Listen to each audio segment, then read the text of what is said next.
आज आपल्या इथं मागच्या काही काळामध्ये सगळी ज्येष्ठ मंडळी इथं बसली होती आणि त्यांनी आपल्याला सांगितलं होतं की आपल्या इथं डॉक्टर बाबासाहेब आंबेडकर यांचं सभागृह झालं पाहिजे. त्यामुळे आज आपली खऱ्या अर्थानं मागच्या काही एक वर्षापूर्वीच आपण ही सगळी मागणी केली होती आणि आज आपण त्याचं भूमिपूजन केलेलं आहे. मागच्या काळामध्ये आमच्या सगळ्याच मंडळीने गावातल्या गणपती मंदिर सभागृह सांगितलं होतं, ते पूर्ण झालं. आमच्या आप्पानं महादेव मंदिराचं सभागृह सांगितलं होतं, ते पूर्ण झालं. आमच्या याने ओड समाजाचं सभागृह सांगितलं होतं, ते झालं.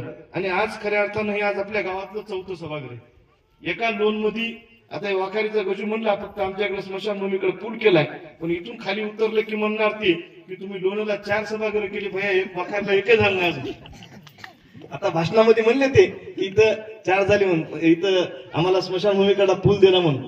त्याच पद्धतीनं आपल्या विभागातील आपल्या सर्कल मधील आपल्या लोन मध्ये जवळपास 4 सभागृह आपण पूर्ण 3 सभागृह पूर्ण केलेत. आणि आज डॉक्टर बाबासाहेब आंबेडकरांच्या नावानं जे आपण हे सभागृह करतो की ज्या माध्यमातून डॉक्टर बाबासाहेब आंबेडकर यांची जयंती झाली पाहिजे या ठिकाणी. कारण आपण बघितलं असं एवढी मोठी जागा तुम्ही गावातून लोकवर्गणीतून घेतली ना, लोकवर्गणीतून घेतली. आपले तुमचे आमचे सगळे सांस्कृतिक कार्यक्रम, आपल्या सभागृहाचा उपयोग जे तरुण मुलं शिक्षण घेत आहेत, जे विद्यार्थी रोज संध्याकाळी तिथं त्यांना इथं अभ्यासासाठी होऊ शकतो.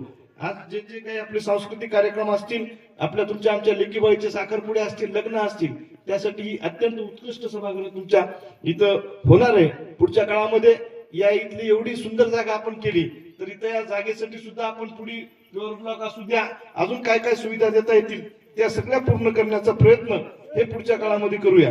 गावात एखाद्या रस्ता, गावात एखादा कार्यक्रम चालू असल्यानंतर इकडं येण्यासाठी आपल्याला सगळ्यांनी मागणी केली होती मागच्या काळामध्ये की आम्हाला बायपासला रस्ता पाहिजे, मेन रोडला जो लागतो, त्याचंही आज भूमिपूजन झालेलं आहे.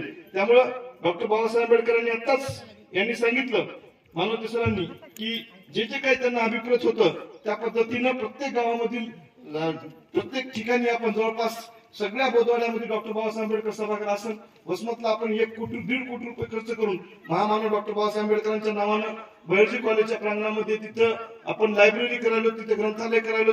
डॉक्टर बाबासाहेब आंबेडकरांच्या आसेगाव रोडच्या स्मारकाच्या बाजूला 50 लाख रुपयाचं सभागृह आपण तिथे दिले. माध्यमातून माझ्यासारखा काही विचार लोकांपर्यंत सभागृह झाले पाहिजे, सगळ्या जाती धर्म करता येईल ते त्यांच्या विचारावर चालण्यामध्ये आपण सांस्कृतिक सभागृह केलेले. ते समजा एका कोपऱ्यात जर ते झालं तर पुढचे सगळे आपले कार्यक्रम ते सुद्धा करतील. आणि जे आपला रस्ता आहे असं मी जाहीर करतो. तुम्ही आम्हाला सगळ्याला गाव मंडळीचा, पाहुणे मंडळीचा सत्कार केला, त्याबद्दल आपले सगळ्यांचे मी आभार मानतो. आणि हे सभागृह तुम्ही सगळे जणांना लक्ष देऊन उत्कृष्ट पद्धतीने करून घ्या की ज्याच्या माध्यमातून काय छताखाली झाली पाहिजे आणि त्या सांस्कृतिक